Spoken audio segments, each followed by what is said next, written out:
नमस्कार देवियों और सज्जनों, आपका स्वागत है मेरा इस चैनल में जिसका नाम है मनी लैंड्स। मनी लैंड्स में बातें करते हैं शेयर मार्केट से जुड़े हुए खबरों के बारे में। तो चलिए शुरू करते हैं। सबसे पहले जो है हम ये बता दें कि आज के एपिसोड में हम एक ऐसा कंसेप्ट आप लोगों को बताना चाहते हैं जिससे आपको कंपनी एनालाइज करने में काफ़ी सहूलियत होगी। तो इस वीडियो को लास्ट तक ज़रूर देखें। और सबसे पहले तो ये एक डिस्क्लेमर है कि इस वीडियो में जो भी स्टॉक्स का चर्चा हो रहा है वो सिर्फ इंटरटेनमेंट और ज्ञान के लिए बताया जा रहा है। इसमें कोई इन्वेस्टमेंट करना या नहीं करना वो आपके फाइनेंशियल एडवाइज़र और आपके विवेक बुद्धि पे निर्भर है। मैं कोई सेबी रजिस्टर्ड इंसान नहीं हूँ। तो चलिए शुरू करते हैं। सबसे पहले देखते हैं निफ्टी 50 में देखिए क्या हो रहा है कि जितना दिन यहाँ पे हम बोले थे कि 50 डे मूविंग एवरेज को टच कर रहा है और यहाँ पे धीरे धीरे 2 दिन से लगातार 0.5% का जो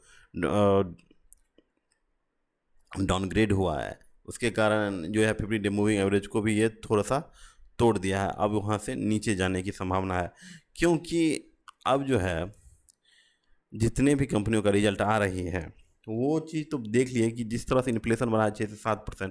आप देखिए कंज्यूमर में भी टॉप लाइन में 6 से 7% बढ़ रहा है। तो एक्चुअली में ग्रोथ हो रहा है, रेवेन्यू का ग्रोथ हो रहा है, लेकिन वो जो पास ऑन नहीं हो रहा है, जो EBITDA तक जो पहुंचता है पैसा कि भाई शुद्ध मुनाफा में भी वृद्धि हो जाए उस कंपनी का, वो नहीं हो रहा है क्योंकि जो रॉ मटेरियल्स है और जो लेबर कॉस्ट है ये सब भी धीरे धीरे इन्फ्लेशन का शिकार हो रहे हैं, जिसके कारण क्या है कि नीचे तक पैसा नहीं पहुंच रहा है और कंपनी का जो EPS होता है वहाँ तक आपको कोई ग्रोथ नहीं दिख रहा है। ऊपर से आते आते पैसा नीचे ख़त्म हो जाता है, EPS कहीं ना कहीं वहीं पे है। तो इसलिए भी स्टॉक्स जो हैं आगे बढ़ नहीं रहे हैं। ठीक है, तो आज जो एक महत्वपूर्ण कंपनी जो निफ्टी 50 की सबसे बड़ी दिग्गज कंपनी है रिलायंस इंडस्ट्रीज़, उसका रिजल्ट आया है। तो रिजल्ट उसका भी ठंडा ही रहा है क्योंकि अगर देखा जाए तो उसका नेट प्रॉफिट में आपको 78% का Y-on-Y उछाल आया हुआ है।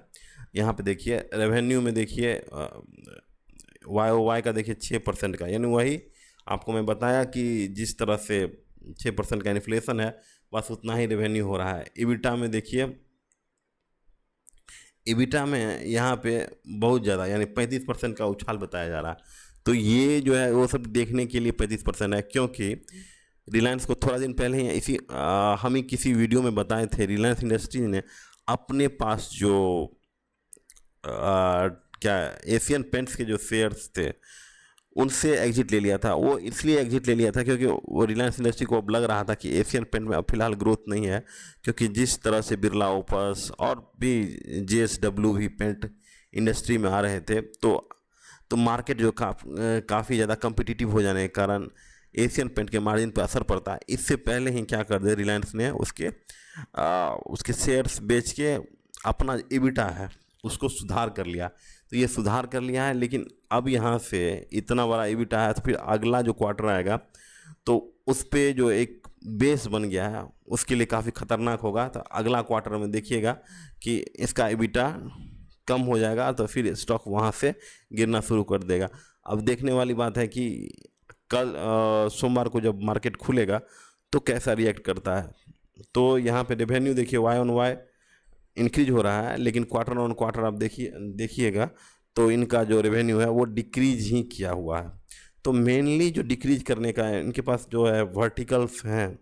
यहाँ पे आपको बताया वर्टिकल्स देखिए, ऑयल एंड केमिकल इनका मेन बिजनेस है। तो उनमें जो है उसमें जो ईयर ऑन ईयर 11% का बढ़ोतरी है, लेकिन इनका क्वार्टर ऑन क्वार्टर देखिएगा तो डिक्लाइन ही हुआ है 1.5% का। क्वार्टर ऑन क्वार्टर इसलिए डिक्लाइन हुआ है कि ऑयल का प्राइस जो है मार्केट में ऊपर जाता, अभी फ़िलहाल जो है अपने लोएस्ट पॉइंट पे ट्रेड कर रहा है। जितना ही ऑयल का प्राइस कम होगा इसे कंपनियों का नुकसान ही होगा। ऑयल का भी यही स्थिति है।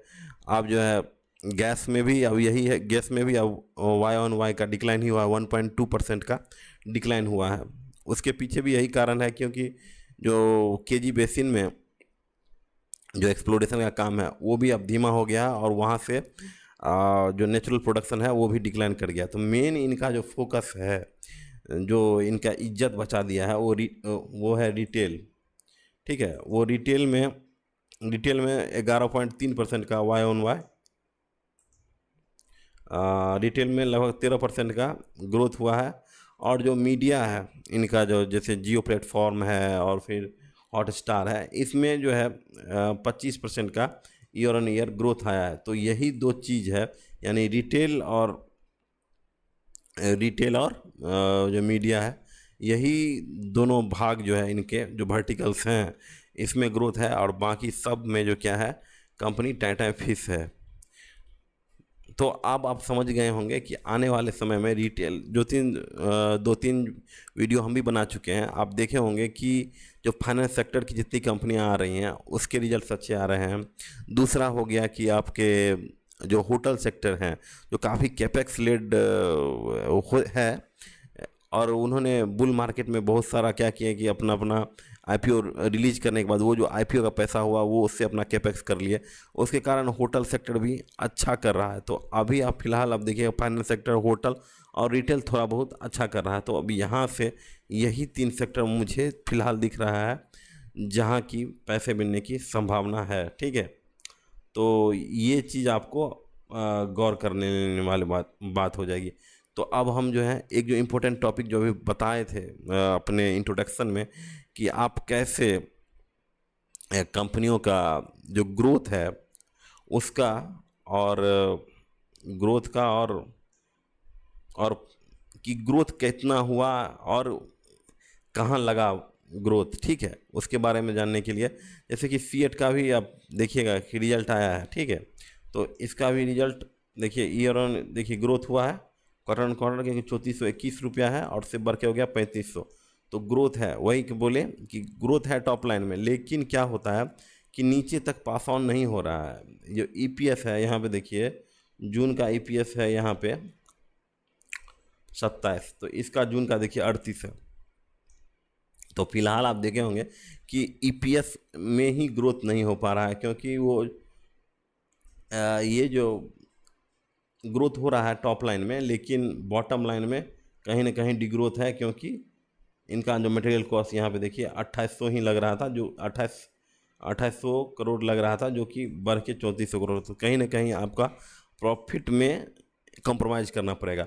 तो अब हम जानते हैं कि वो जो हम बताए थे जो इम्पोर्टेंट कंपनी को एनालाइज करने के लिए, वो यहाँ पे देखिए, ये देखिए कंपाउंड सेल्स ग्रोथ है 10 ईयर्स का 9% है, और कंपाउंड प्रॉफिट ग्रोथ 4% है, और स्टॉक प्राइस का CAGR 18% है।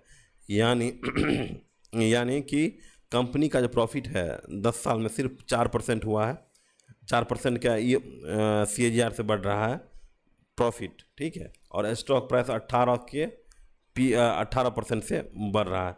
तो ये कंपनी जो है 100 साल पुरानी कंपनी है। ठीक है, देखिए 1958 में ही इनकॉर्पोरेट हुआ ही है। तो 1998 से अभी तक में सिर्फ 15,000 करोड़ ही की है का मार्केट कैप।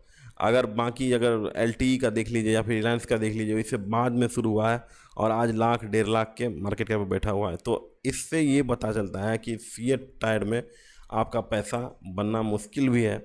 तो हम जो है अब उसमें आते हैं, जो चीज़ हम बताना चाह रहे थे कि 4% का जो ग्रोथ है यहाँ पे देखिए, अगर मान लीजिए कि 4% का CAGR है 10 ईयर्स में प्रॉफिट में। ठीक है, तो 4% CAGR मतलब क्या होता है कि हर साल 4%, यानी पहला साल अगर 104 है, 100 है, तो अगला साल क्या हो जाएगा 104 हो जाएगा, फिर 104 का मल्टीपल चलता चला जाएगा। ठीक है, तो यही है कि 4 ईयर का जो प्रॉफिट ग्रोथ है, मान लेते हैं कि पहला साल जो है प्रॉफिट 100 रुपया है, तो 100 रुपया है प्रॉफिट, इनटू क्या हो जाएगा 1.04, क्योंकि 4% है तो 104 हो गया। 104 के 10 को 10 बार गुना करेंगे, ठीक है, उसके पावर 10, तो क्या हो जाएगा 148 का प्रॉफिट हो जाएगा 10 साल बाद।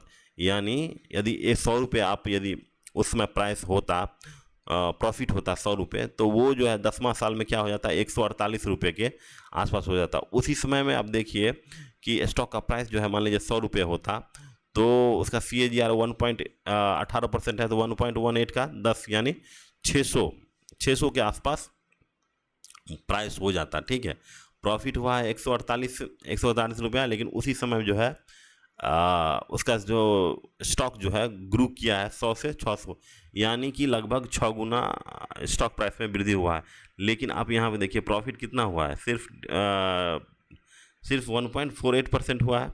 तो इससे क्या होता है, अगर इस दोनों को डिवाइड कीजिएगा 600 डिवाइड बाय 148, तो आपको लमसम क्या हो जाएगा 4 इंटू पी एक्सपेंशन, यानी 4 गुना ही होता। स्टॉक जो 6 गुना होता है वो कितना होता, 4% देखिए यहाँ पे 4.05 इंटू 1, यानी 4 इंटू पी एक्सपेंशन, यानी जो स्टॉक प्राइस 6 गुना हुआ है वो सिर्फ क्या होता 4 गुना होता, और बाकी जो पैसा बना है वो पी एक्सपेंशन से पैसा बना है। तो अगर आप देखिएगा सीएट का पी देखिएगा 10 साल पहले का पी देखिएगा, यानी 2014 के आसपास, 2014 यहाँ पे देखिए 10 के आसपास था, अभी फ़िलहाल क्या हो गया है 30 के आसपास हो गया। तो वही बताएं कि 4 गुना जो है उसका 4 गुना उनका पैसा बढ़ा, प्रॉफिट बढ़ा, उससे पैसा बना, और 3 गुना जो है सिर्फ जो है पी एक्सपेंशन हुआ, 4 गुना पी एक्सपेंशन हुआ। तो 3 गुना 4 यानी क्या हो गया 12 गुना हो गया पैसा उसी समय से 10 साल पहले। तो 12 गुना अगर पैसा हो गया है, तो अगर आप उस समय लो पे खरीदते, ठीक है, तब यहाँ पे ये इम्पोर्टेंट टॉपिक है कि आप समझ गए बात कि यहाँ पे CAGR से जो आने वाले समय में आप पता लगा पाइएगा कि प्रॉफिट से कितना बढ़ा है स्टॉक प्राइस, और पी से कितना बढ़ा है स्टॉक प्राइस, या फिर डिफ्लेशन पी कंट्रैक्शन से कितना घटा प्राइस, और या पी से कितना बढ़ा प्राइस। ठीक है, तो अब जो है इसमें आप एनालाइज कर लें कि क्योंकि कंपनी का ग्रोथ जो होता है, कंपनी के स्टॉक प्राइस में जो ग्रोथ होता है वो कंपनी के ग्रोथ से ही उसका प्राइस का एप्रिसिएशन होता है। तो ग्रोथ अगर 3 गुना हुआ उस समय में, यानी 100 का माल अगर 300 हुआ है, उसी समय में अगर पी 10 से 40 हो गया, तो पी का एक्सपेंशन कितना हुआ 4, ठीक है, और स्टॉक प्राइस मान लीजिए 10 से 30 गया, तो 3 गुना हो गया। तो अगर आपको 3 साल बाद अगर देखेंगे कि 3 साल में 10 का प्राइस था तो हो गया 30, तो तिगुना हो गया, और उसी समय 10 का पी पे था और अभी 30 का पी पे बता रहा है, तो 3 गुना हो गया आपका पी एक्सपेंशन। तो आपका स्टॉक का प्राइस हो जाएगा 9, यानी 10 का प्राइस जो है 3 साल में 90 हो जाएगा, इससे 9 गुना आपको प्रॉफिट होगा। तो ये चीज़ जो है काफ़ी इम्पोर्टेंट है कि आपको कंपनी का प्रॉफिट और दूसरा पी एक्सपेंशन दोनों से पैसा बन सकता है, और इसीलिए बोला जाता है कि जब पी कम हो तब खरीदना चाहिए, और जब मार्केट में टूटा फूटा रहे स्टॉक्स तभी खरीदना चाहिए, और हाई पर बेचना चाहिए। अगर ये कंसेप्ट आपको अच्छा लगा तो हमारे चैनल को ज़रूर ही लाइक कीजिए, प्लीज़ लाइक कीजिए, शेयर और सब्सक्राइब कीजिए।